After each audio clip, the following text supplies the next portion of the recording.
Assalamu alaikum. Tapqanımdan qancha procent sadaqa qilish kerak? Jeke ishkermi deydi. Jeke ishker bo'la turgan bo'lsangiz, sadaqa qilun yo'llari ko'p. Qari qartаңдарга жардам берсеңиз болот. Ооруларга жардам берсеңиз болот. Үйү жоктурга үй алып берсеңиз болот.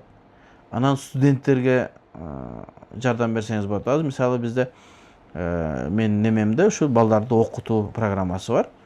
Ушул жака кайрылсаңыз, айына жок дегенде $100, $200 илим алып аткандарга жардам берсеңиз, ошолордун илим алганына себепчи болосуз.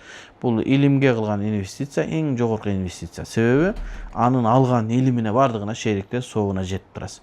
Мына ушул жолду Чубак устаздын жолун улап ушундай кылып атабыз. Колубуздан келсе, ушу байланышыңыз, сизге бир баланы байлап берем, соогун ошого берип турасыз.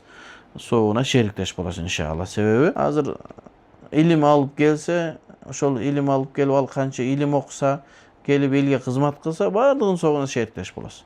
Чоң ажынын айткан сөзү бар. Бир адам бар эле, мен окуп жүргөндө мага жардам берген. Азыр ал үйдө футбол көрүп отурат, мен канча сабак кылсам ошонун бардыгы согу жетип атат дейт. Демек, ошол инвестиция кылганда илимге, бир эле шарият илимине эмес, бардык илимге инвестиция кылган жакшы болот. Жакшырагы шарият илимин окуп аткандарга, себеби булар бул дүйнө жана акыреттин жолун көргөзүп, ошолорго жакшы иш кылат.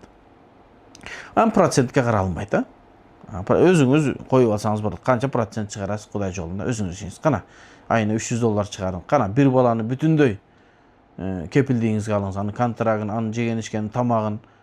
Бисмилла.